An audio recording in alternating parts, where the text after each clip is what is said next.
الحمد للہ وکفا وسلام علی عبادہ الذین اصطفیٰ اما بعد۔ اللہ تعالیٰ کا احسان ہے کہ بچے مختلف مدارس سے جب انہیں چھٹیاں ہوتی ہیں تو یہاں ندوہ میں وقت گزارنے کے لیے اور وقت گزارنے سے زیادہ اپنی معلومات میں وسعت کے لیے تو مختلف شہروں اور علاقوں سے بچے اپنی علمی تشنگی کو بجھانے کے لیے اور یہاں کے علمی ماحول میں وقت بتانے کے لیے تشریف لاتے ہیں۔ بنگلہ دیش کے یہ طالب علم جن کا نام محمد ہے،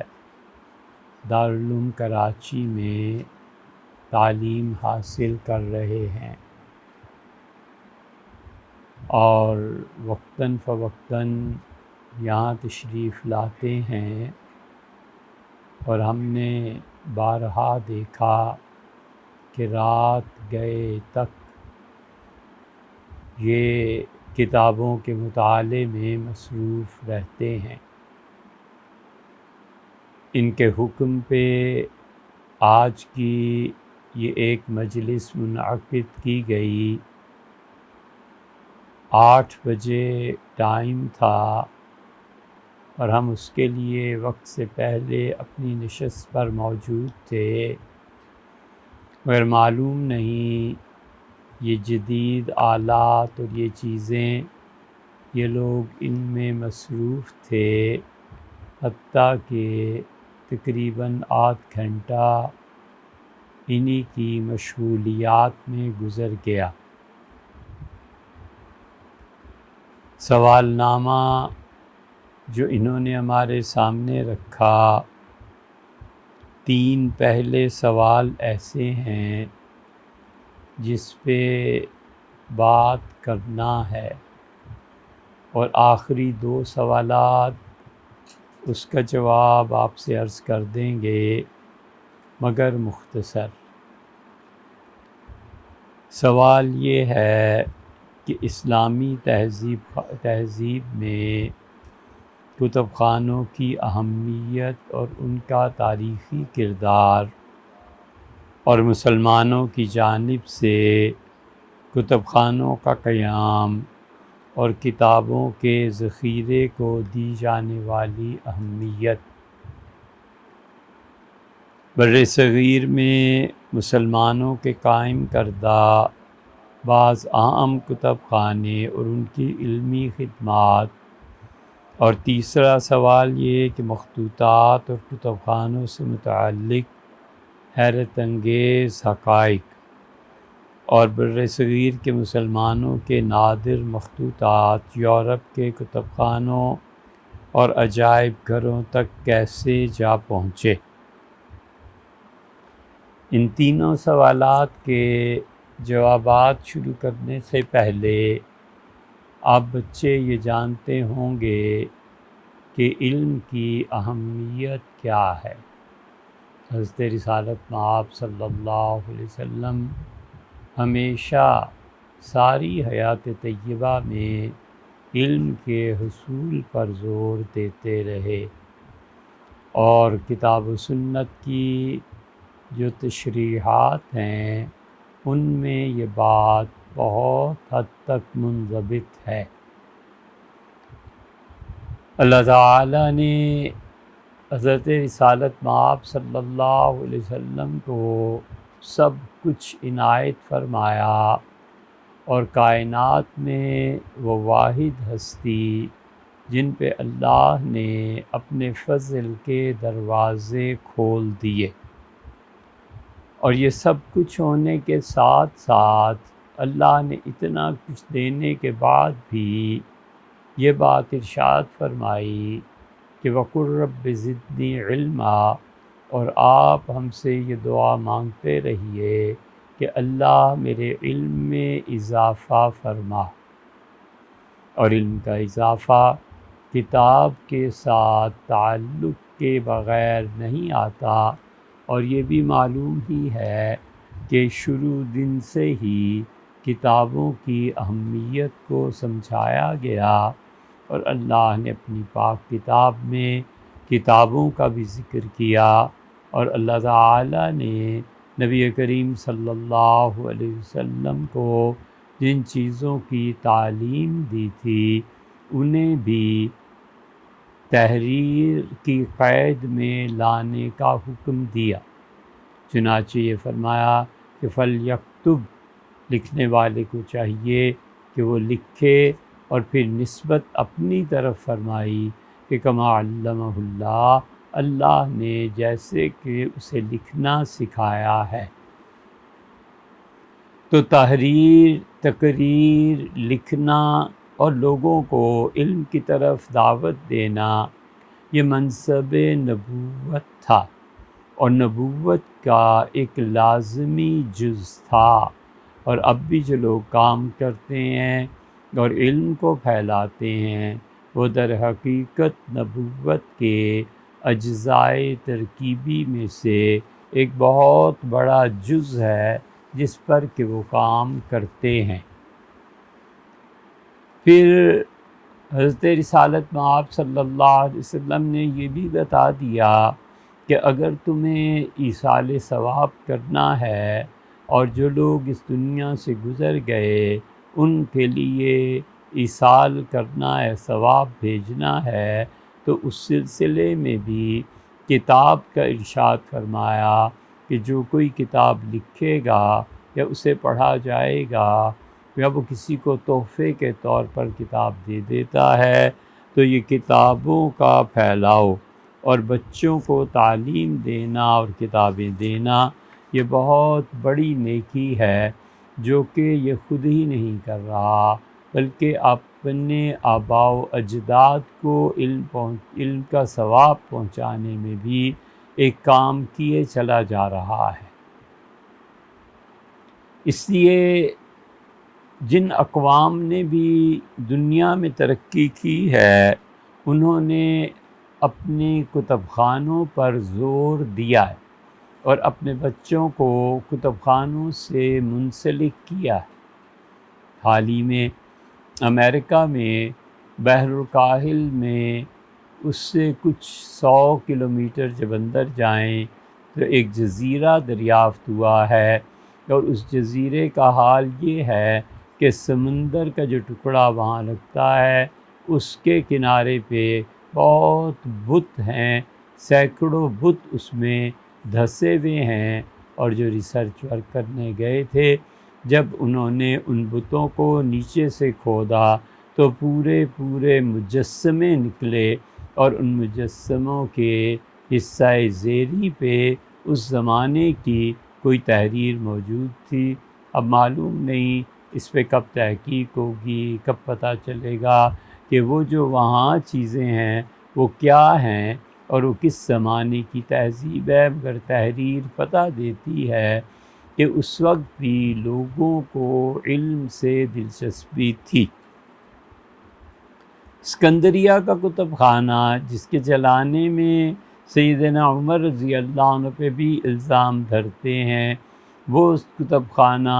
ظاہر ہے کہ اسلام سے پہلے کا تھا، تو اس لیے علم میں، ادب میں کہیں بھی آپ چلے جائیں ہمیشہ کتب خانے آپ کو سر فہرست ملیں گے، اور جن قائدین نے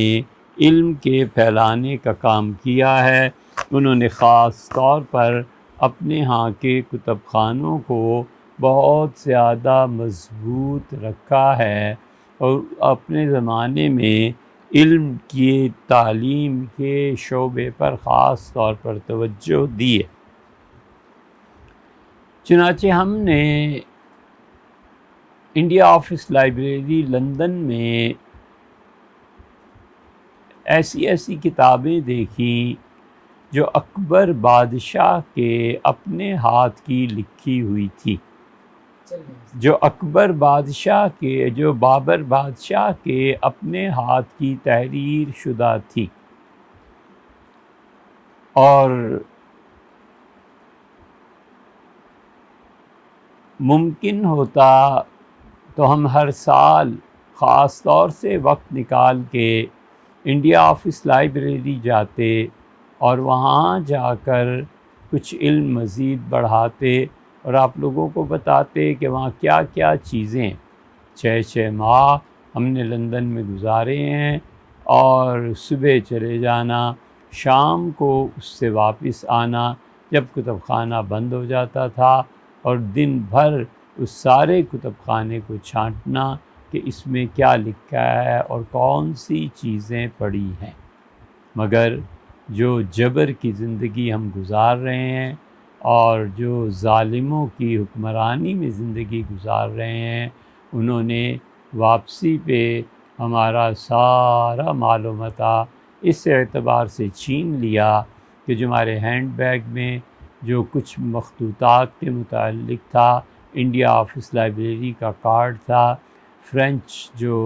لائبریری ہے نیشنل لائبریری پیرس میں اس کا تھا، جرمنی کا تھا، سب ضبط کر لیے، اور لندن جانے پہ خاص طور پہ پابندی لگا دی کہ ہم وہاں نہ جائیں، کیونکہ وہاں پہ جانے کے بعد آپ مطالعہ جب کرتے ہیں تو پھر آپ کو پتہ چلتا ہے کہ خان عبدالولی خان نے اور ان کے والد عبدالغفار خان، مولانا ابوالکلام آزاد اور یہ جتنے لوگ تھے، ان کے مضامین اور تحریرات اس وقت کی موجود ہیں جو اب سچی ہیں، اور جو اب پتہ چلتا ہے کہ وہ کیا لکھتے تھے، کیا کہتے تھے۔ تو بابر بادشاہ کی بیٹی نے یہ خواہش ظاہر کی کہ اس کو قرآن کریم کی تفسیر پڑھنا ہے، تو بابر بادشاہ نے کسی صاحب علم کو ان کی تعلیم کے لیے مقرر کیا، اور تو انہوں نے بہت لمبی چوڑی تفسیر اسے پڑھانی شروع کی۔ اس کا جی گھبرایا اور اس نے والد سے عرض کیا کہ اتنی لمبی تقریریں نہیں سنی جاتی، کوئی اور آئے، اور انہوں نے بہت مختصر بات کی، اتنی کہ جو ان کی سمجھ میں ہی نہ آئے، تو نتیجہ یہ کہ ان کی بھی شکایت ہوئی، اور بابر بادشاہ نے اپنی بیٹی کے لیے خود قرآن پاک کی تفسیر لکھی۔ یہ جو شرابی اور صفاق مشہور ہے، اس کی تفسیر قرآن پاک کی اب بھی انڈیا آفس لائبریری میں ہے، کوئی آدمی وہاں جائے تو وہ اسے بدقت تلاش کر سکتا ہے۔ بابر بادشاہ ہندوستان میں حملہ آور ہوئے، شاید 1590 کی بات ہے، لیکن تاریخ آپ دیکھ لیجئے گا۔ تو انہوں نے لاہور میں جس مشکل کا سامنا کیا، وہاں پر غازی خان تھے،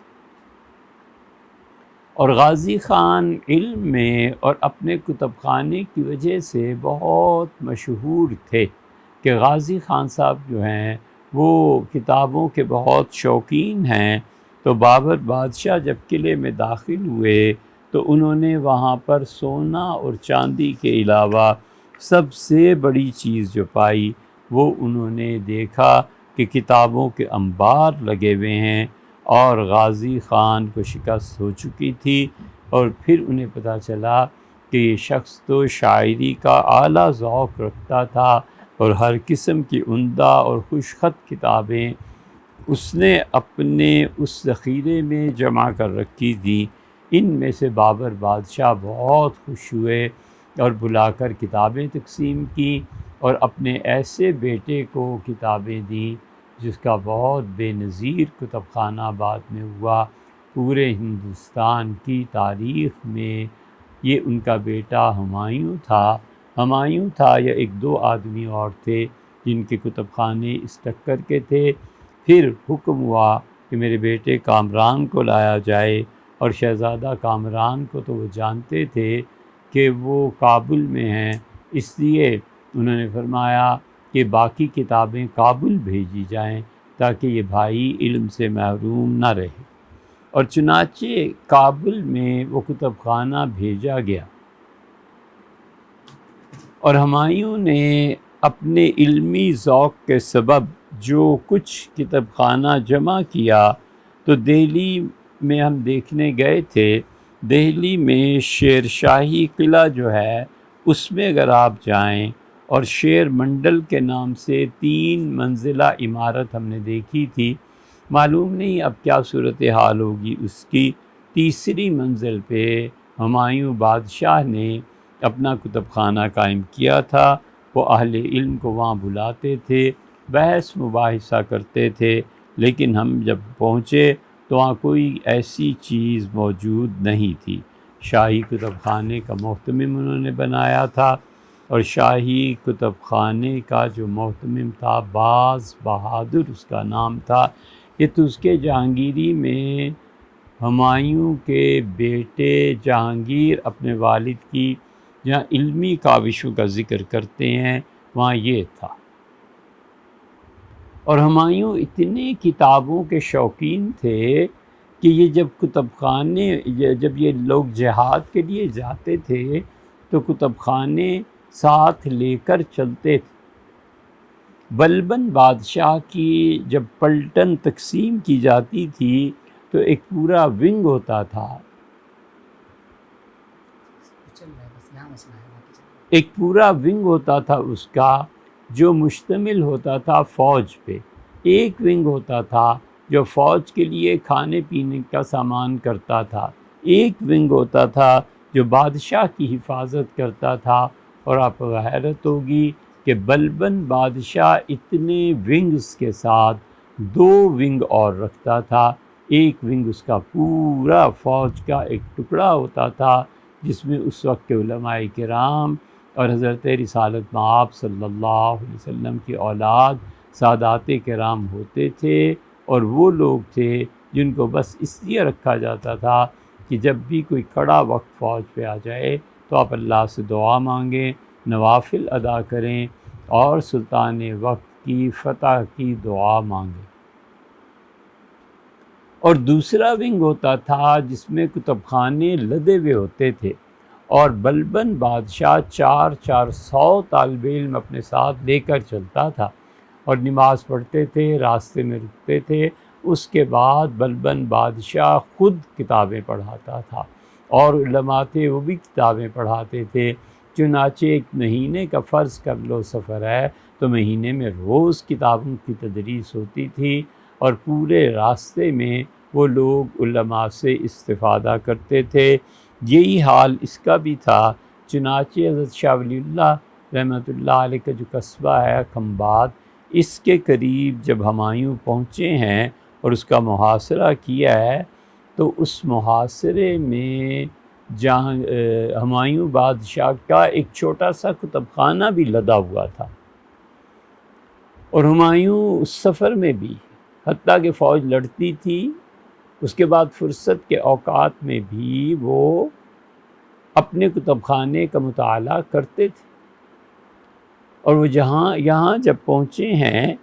تو ایک دستہ دشمن کا انہوں نے حملہ کیا، اور یہ جو شاہی خیمہ تھا اس کو اکھیڑ دیا جہانگیر بادشاہ نے۔ اس میں اپنے جد امجد تیمور کی تاریخ بہت سنبھال کے رکھی ہوئی تھی، اور اسے وہ مطالعہ فرمایا کرتے تھے۔ اور ہوا یہ کہ محاصرے میں اس جنگلی قبیلے نے شب خون مارا، اور لوٹ کا مار جو انہیں ملا اس میں یہ نادر نسخہ بھی چلا گیا۔ اکبر نامہ میں ہمایوں کی پھوپھی نے یہ لکھا ہے کہ بھائی کو وہ نسخہ بعد میں مل گیا تھا، لیکن وہ بہت بے چین رہے کہ ان کے جد امجد کا ایک نایاب کتب خانے کا ایک حصہ وہ گویا کہ وہ لے گئے تھے۔ بے تخت و تاج بادشاہ جب یہاں سے نکلا ہے اور شیر شاہ سوری غالب آئے ہیں تو پھر وہ ایران چلے گئے تھے، افغانستان کا راستہ طے کرتے ہوئے۔ اس وقت بھی چیدہ چیدہ کتابیں انہوں نے رکھی ہوئی تھیں اور راستے بھر میں مطالعہ کرتے جاتے تھے۔ انہیں بہت زیادہ دلچسپی تھی اس بات سے کہ کسی طرح مریخ اور چاند اور ان ستاروں کے احوال معلوم ہوں، اور اس کے لیے انہوں نے یہ جو آبزرویٹریز قائم ہوئی تھیں، اس طرح کی چیزیں قائم کیں۔ پھر انہوں نے ایک آلہ بھی ایجاد کیا اور اس کے ذریعے انہوں نے پیمائش کی کہ زمین میں اور مریخ میں کتنا فاصلہ ہے، زمین میں اور چاند میں کتنا فاصلہ ہے۔ اکبر بادشاہ کے جو والد تھے وہ جہانگیر، اور جہانگیر نے اپنے والد ہمایوں کی ان ساری چیزوں کو ایک جگہ جمع کیا ہے، اور اکبر نامہ جو لکھا گیا ہے یہ اکبر بادشاہ کی بہن تھی۔ تو اکبر کی جب یہ بہن ہوئی تو جہانگیر کی پھوپھی لگی نہیں، اچھا یہ رشتے خود ہی کر لینا۔ تو جو ہمایوں بیگم تھی، گلبدن بیگم تھی، یہ ہمایوں بادشاہ کی ہمشیرگان تھی اور ہمایوں بادشاہ کی بیٹیاں بھی تھیں۔ ان لوگوں نے بہت کام کیا۔ یہ خواتین جو تھیں، یہ اکبر بادشاہ اپنی ان پھوپھیوں کو چھوڑنے کے لیے لاہور آیا تھا، اور لاہور میں راوی دریا اتنا بڑا تھا جس طرح کراچی کی بندرگاہ، اور یہاں سے تجارتی جہاز چلتے تھے، اور یہ اس زمانے میں ململ لے کے جرمنی جاتے تھے۔ جرمنی میں جو بادشاہ اور شہزادیاں تھیں وہ یہاں کے کتے ہوئے کپڑے پہنتی تھی۔ تو اس کی پھوپھی پھر ادھر سے وہ حرمین شریفین چلی گئیں۔ حرمین شریفین میں جا کے انہوں نے اس وقت کے مسلمانوں کی سیاست میں بھی حصہ لیا، اتنا زیادہ کہ خلافت عثمانیہ کو ترکی میں شکایت پیدا ہوئی کہ کہیں ایسے نہ ہو کہ ان کے خطوط سے اور ان خواتین کی جدوجہد سے ترکی میں کوئی انقلاب آ جائے۔ چنانچہ انہوں نے پابندی لگا دی ان خواتین۔ یہ جا کے حرم شریف میں بیٹھ گئیں اور کہا حرم سے کون منع کر سکتا ہے، کون باہر نکال سکتا ہے۔ ترک جیسے بھی تھے لیکن احترام بہرحال کرتے تھے۔ پھر انہوں نے اس کو اکبر کو خط لکھا، بھتیجے کو، کہ ہمارے ساتھ یہ ہو رہا ہے۔ اکبر بادشاہ نے ترکوں کو خط لکھا کہ وہ ہمارے خاندان کی اور یہ ہماری رشتہ داری ہے، اور اگر ان کے ادب اور احترام میں کوئی فرق آیا تو پھر سوچ لینا چاہیے کہ دونوں مملکتوں میں کیا صورتحال برپا ہو سکتی ہے۔ چنانچہ ترکوں نے وہ پابندیاں ہٹائیں، لیکن اکبر بادشاہ خلافت سے ہمیشہ بیزار رہے، کیونکہ وہ اسے اپنی توہین محسوس کرتے رہے کہ ہماری پھوپھیاں وہاں گئیں اور ان کے علم اور ان چیزوں کی انہوں نے کتابیں لکھی، یہ آپ کو انڈیا آفس لائبریری میں مل جائیں گی۔ تو اس لیے یہ اکبر نامہ جو کتاب ہے اس سلسلے میں جب آپ پڑھیں گے تو اکبر نامہ میں یہ سب چیزیں آپ کو مل جائیں گی۔ کہتے ہیں کہ اکبر کا جو تھا وہ تعلیم کا سلسلہ کچھ گڑبڑ تھا، لیکن جب ہم آگرہ گئے تو آگرہ میں ہم نے تاج محل بھی دیکھا، اور اس کے علاوہ آگرہ میں برج سمن جو ہے، سمن برج جو ہے، اس کے ساتھ جو کمرہ ہے، لکھا ہے تاریخ میں کہ یہاں پر شاہی کتب خانہ تھا، لیکن دکھنے میں آیا ہی نہیں۔ ہمایوں کے کتب خانے کی جتنا وہ باپ چھوڑ کے گیا تھا، ان کے بچے اکبر کو وہ وراثت میں ملی، اور اس زمانے میں دستور یہ تھا کہ پوری مملکت میں کوئی بھی کتاب جو لکھی جاتی تھی تو اس کا ایک نسخہ شاہی کتب خانے میں ضرور بھیجا جاتا تھا، اور اس لیے بھیجا جاتا تھا تاکہ ریکارڈ میں وہ محفوظ رہے۔ اکبر کے جو دربار کے مصنف تھے، اکبر کو ایک نئی بات سوجھی، اور انہوں نے کہا کہ جتنی بھی کتابیں ہیں، خاص طور پہ الف لیلہ کے جو قصے ہیں، ان کو ہر صفحے کے ساتھ ان کی تصاویر بھی دی جائیں، مثلا بچہ رو رہا ہے، یہ متن میں آ گیا، تو ایک روتے ہوئے بچے کو بھی دکھایا جائے۔ انہیں علم سے اتنی دلچسپی تھی۔ زمانہ چلتا رہا، اور وہ تصاویر اگر اب بھی آپ نے دیکھنی ہوں تو سوئٹزرلینڈ میں کچھ تھوڑی بہت، کچھ تصاویر انڈیا آفس میں پڑی ہوئی ہیں۔ تو اکبر کا انتقال ہو گیا اور جہانگیر رہ گئے تھے۔ جہانگیر نے پھر اپنے والد کے اس مشن کو مکمل کیا، اور اکبر بادشاہ اتنے زیادہ اس کثرت سے شاہی کتب خانے میں لوگ رکھتے رہتے تھے کہ فتوحات کے بعد جتنی کتابیں آئیں سب کی سب اکبر نے اپنے خزانے میں داخل کر لی تھیں۔ اور گجرات جب فتح ہوا ہے تو اعتماد خان گجراتی اکبر سے ملنے آئے، دربار میں پیش کیے گئے، تو اکبر نے ان کو بہت سی کتابوں کے متعلق پوچھا، اور وہ کتابیں پھر انہوں نے شاہی کتب خانے میں داخل کر لیں۔ اور کچھ کتابیں ایسی تھیں جن کو انہوں نے بعض اہل ذوق کو دے دیا۔ اکبر نے جو تقسیم کی تھی، ملا عبد القادر بدایونی جنہوں نے تاریخ بدایون لکھی ہے اور ایران میں چھپی ہے، اور ہم اسے تہران سے خرید کے لائے تھے، ہمارے ذخیرے میں وہ شامل ہے، اس میں ساری باتیں سچی نہیں ہیں۔ یہ یاد رکھنا کہ عبد القادر بدایونی نے بہت سی چیزوں میں مبالغے سے بھی کام لیا، تو اس میں انہیں انوار المشکات کا نسخہ یہ اکبر بادشاہ نے خود دیا تھا، اور شاہی کتب خانے میں لکھتے ہیں کہ جو کتابیں اکبر نے داخل کیں ان کی تعداد 4100 تھی، یعنی 4100،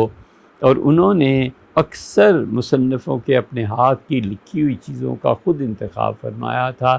سمجھ میں نہیں آتی کہ اگر اکبر اتنے ہی جاہل تھے تو یہ 4100 کتابیں یا اس کا کوئی بڑا حصہ یا ان چیزوں کو پڑھنا، یہ سب کیا ہوتا رہا؟ انہیں علم سے اتنی دلچسپی تھی۔ پھر انہوں نے حصوں کو منقسم کیا۔ پہلا حصہ انہوں نے کہا کہ جتنی بھی شاعری کی کتابیں ہیں، جتنی بھی طب پہ ہیں اور علم نجوم پہ اور موسیقی پہ، ان چاروں کو الگ کرو۔ نظم کی کتابیں الگ، اور طب کی کتابیں الگ، نجوم الگ، اور موسیقی کی کتابیں الگ۔ اور انہوں نے کہا دوسرا حصہ بھی قائم کرنا چاہیے، اور اس میں تصوف اور علم ہیئت جو ان کے والد ہمایوں کا بہت دلچسپ مشغلہ تھا،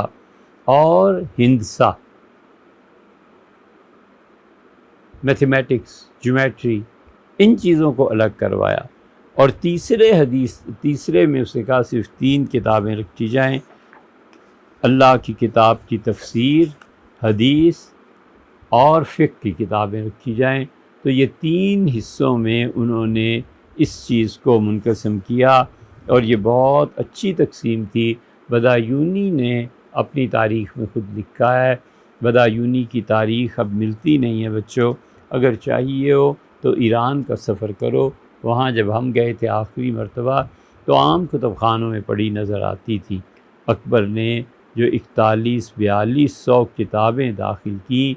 شاہی کاتب انہیں لکھتے تھے۔ معاصر العمرا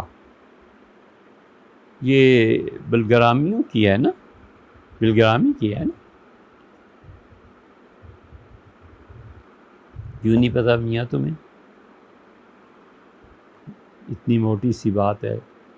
یہی ہمیں کہو تو وہ ذہن سے اتر گیا۔ معاصر العمرا شاہ نواز کی 4 جلدیں، اس میں ہے کہ اکبر بادشاہ ایک روز ابو الفضل کے گھر گئے تو وہاں دیکھا 40 کاتب سامنے کتابیں رکھی ہوئی ہیں، اور ان کتابوں کے نسخے دوسرے تیار کر رہے ہیں، اور خوش نویس ہیں، لکھے جا رہے ہیں۔ اور خوشنویس کے بعد جو صفحہ وہ لکھ لیتا ہے وہ اپنے ساتھ کسی اور کو بھی دیتا ہے، وہ اس صفحے کو دوبارہ اس سے ملاتا ہے اصل نسخے سے کہ کوئی قابل تصحیح چیز تو نہیں، کہیں ایسے تو نہیں کہ کوئی لفظ چھوٹ گیا ہو یا غلط لکھا گیا ہو۔ پھر اس کے ساتھ ساتھ نقاش تھے جو کتابوں پر نقاشی کرتے تھے، اور پھر تصویر بنانے والے تھے جو مصور تصویر کھینچتے تھے، اور اس کے ساتھ ساتھ پھر جلد بندی کی جاتی تھی۔ وہ حیران ہوئے اکبر بادشاہ کہ ایک ایک کتاب کے لیے 5 آدمی مقرر ہیں کہ سب سے پہلے وہ لکھی جائے، پھر اس کی تصحیح کی جائے، پھر اس کے بعد اس پہ نقش و نگار بنائے جائیں، پھر اس کتاب کی جدول تفصیل بنائی جائے، لکھی جائے، اور پھر جلد ساز اور چھٹا آدمی اس کی مصور تصویر بناتا تھا اور تصویر میں دکھاتا تھا کہ یہ کتاب ہے، یہ اس کا نام ہے، اور اس کو وہ داخل کرتے تھے کتب خانے میں۔ تو اکبر بعض کتابوں کی خاص طور پہ مصوروں سے تصویر بناتا تھا۔ وہ تصاویر سوئٹزرلینڈ میں ہیں، وہ تصاویر غالباً ویانا میں بھی ہیں۔ ہم نے لندن میں جب ان تصاویر کو دیکھا، بہت سے لوگوں نے پوچھا، اور ایک انگریز محقق تھے، وہ آیا کرتے تھے ہمیشہ، تو ہم نے ان سے پوچھا لائبریری میں کہ جناب والا یہ چیز کہاں ملے گی، تو انہوں نے ہمیں یہ انفارمیشن دی تھی۔ سوئٹزرلینڈ میں جو لوگ ہوں اور مسلمان نہ ہوں تو وہ اس کو ڈھونڈ نکالیں گے۔ مسلمانوں کو پڑھنا لکھنا، کتابوں سے مشغلہ، یہ ان کو رہا ہی نہیں۔ کوئی 10 لاکھ میں ایک بچہ پڑھتا ہوگا، ورنہ جب مولوی نہیں پڑھتے تو اور کسی کا کیا کہنا۔ اب بنگلہ دیش کے لوگ دنیا کے بہت سے ممالک میں پائے جاتے ہیں۔ مسلمان کبھی سور کا گوشت نہیں کھاتا، والیعوذ باللہ، حرام سمجھتا ہے، شراب کو حرام سمجھتے ہوئے بھی پی لیتا ہے۔ تو جتنا سور کا گوشت مسلمانوں کے لیے حرام ہے، اس کے بعد دوسری حرام چیز ان کے لیے کتابوں کا پڑھنا ہے۔ کیا مجال ہے یہ کتابیں پڑھ کے دیں؟ اور تیسری چیز سچ بولنا ہے۔ یہ 3 حرام ایسے مسلمانوں کو چمٹے ہیں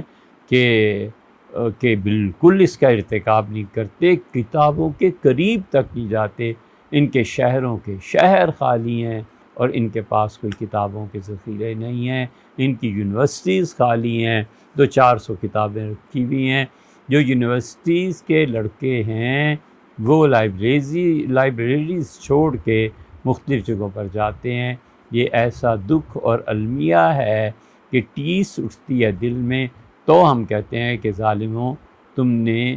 مطالعے کو، سور کے گوشت کو اور سچ بولنے، تینوں کو مسلمانوں سے نکال دیا ہے۔ تو اس لیے اگر کوئی غیر مسلم سوئٹزرلینڈ میں ہو تو وہ ڈھونڈ لے گا مسلمانوں کو کب اتنی توفیق ہوگی کہ وہ ان چیزوں پر محنت کریں۔ اچھا یہی کہہ دیں سچ بولیں، لیکن سچ بھی کیوں بولیں؟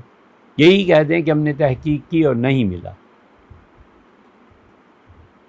تو ہم جانیں کہ ہم نے غلط بیانی سے کام لیا اور کسی کی اطلاع پہ اعتماد کیا، کچھ نہیں۔ اس لیے اکبر بادشاہ امیر حمزہ تھے، ہاں الف لیلہ نہیں تھے، امیر حمزہ تھے۔ اکبر بادشاہ نے جب وہ سنی امیر حمزہ کی داستانیں تو انہوں نے کہا اس سب کو تصویری رنگ میں بھی لکھو، جدال، لڑائی کیسے ہو گیا ہے، کسی کو اٹھا کر کیسے لے جا رہے ہیں، کیا کام کر رہے ہیں۔ تو انہوں نے اس کے لیے کوئی 400 تصاویر بنائی تھی، لیکن اکبر کا انتقال ہو گیا، اور چنگیز نامہ تھا، اقبال نامہ تھا، رزم نامہ تھا، یہ سب مغل اسے پڑھتے تھے، رامائن تھی، اور کلیلہ و دمنہ تھا۔ یہ سب کتابیں اکبر بادشاہ کے حکم سے تصاویر میں ڈھالی گئی۔ جس طرح آپ بچے کو ایک تصویر دیتے ہیں نا قاعدہ کتاب پڑھنے کے لیے کہ اس کو دلکشی ہو، اس زمانے میں مصوروں نے وہ 400 کے قریب تصاویر بنائیں، ٹاپ کلاس کے لوگ تھے پورے انڈیا کے، اور اکبر بادشاہ کو پیش کیا گیا کہ یہاں دیکھیں اس صفحے پہ یہ لکھا ہے کہ اس طرح جنگیں ہوتی تھیں۔ دوسرے صفحے پہ تصویر بنائی ہے کہ یہ ان کے بادشاہ کھڑے ہیں، یہ ان کے فوجی کھڑے ہیں، یہ تیر تلوار اور ڈھالے ہیں وغیرہ وغیرہ۔ اس لیے یہ اکبر بادشاہ کے بیٹے جہانگیر آئے، ان کا اپنا ایک کتب خانہ تھا، مکتوب خان ان کا محتمم تھا، اور مکتوب خان ایک مدت دراز تک وہاں پر کام کرتا رہا۔ اور جہانگیر اتنا زیادہ کتابوں کا شوقین تھا کہ جہاں بھی اپنے والد اکبر اور اپنے دادا ہمایوں کی طرح جاتا تھا، کتب خانے کا پورا ایک کتب خانہ چھوٹا سا، وہ جہادی سفر میں ساتھ جاتا تھا۔ جنگ کرنے جاتے تھے، کتب خانہ اترتا تھا، کتابیں رکھی جاتی تھی، بادشاہ سلامت کتابوں کو طلب کرتے تھے۔ اور چنانچہ تس کے جہانگیری میں لکھا ہے کہ جب جہانگیر بادشاہ گجرات پہنچے تو وہاں کے مشائخ کو انہوں نے بلایا اور بہت خوش ہوئے۔ جہانگیر تو بہت پڑھا لکھا تھا بھئی، اس نے جب مباحث سنی علماء کی تو خوش ہوا، تو اس سے کہا میرے کتب خانے سے لاؤ قرآن کریم کی تفاسیر اور تفسیر حسینی ایک، تفسیر کاشفی 2 اور روضۃ الاحباب، یہ کتابیں کئی نسخے تھے، منگا کے ان علماء اور مشائخ کو ہدیہ کیا کہ آپ لوگ یہ بھی پڑھیں، اس سے آپ کے علم میں مزید اضافہ ہوگا۔ یہ تھے علم کے قدردان اور تعلیم کو پھیلانے والے۔ اس لیے ان کے بیٹے شاہ جہان نے بھی یہی کیا۔ شاہ جہان نے کتب خانہ بھی بنوایا، اور برج مسمن جو ہے آگرہ میں، وہاں اس سے خاص طور پہ ان کو رکھا، نادر اور نایاب کتابیں تھیں، اور کتب خانے کا جو دروغہ تھا وہ 1056 ہجری کا دیکھا تھا۔ عبد الرحمن شیدائی نے اس کی حفاظت کی۔ نہیں، تاریخ غلط ہوگی بھیا، کیونکہ 1650 میں تو یہ اورنگزیب بنے ہیں گورنر، شاہ جہان اس سے پہلے کے تھے۔ یہ 1056 جو ہے یہ تو دور بنتا ہے جہانگیر وغیرہ کا، حضرت مجدد الفسانی سرہندی رحمۃ اللہ علیہ کا اور خواجہ باقی باللہ رحمۃ اللہ علیہ کا، یہ ساری چیزیں آپ کو مل جائیں گی۔ اس کے بعد میر صالح جو تھے وہ آئے، شاہ جہان نامہ لکھا گیا، ہمایوں نامہ لکھا گیا، اکبر نامہ لکھا گیا، تو اس کے بابری، تو اس کے جہانگیری، اگر آپ سے ذرا سا بھی غور سے پڑھیں گے تو آپ کو یہ سب چیزیں وہاں پر نظر آئیں گی کہ ان لوگوں نے علم کا کتنا کام کیا۔ اور مغلیہ دور کے سلاطین جس طرح میدان جنگ کے بادشاہ تھے، اسی طرح وہ علم کے بھی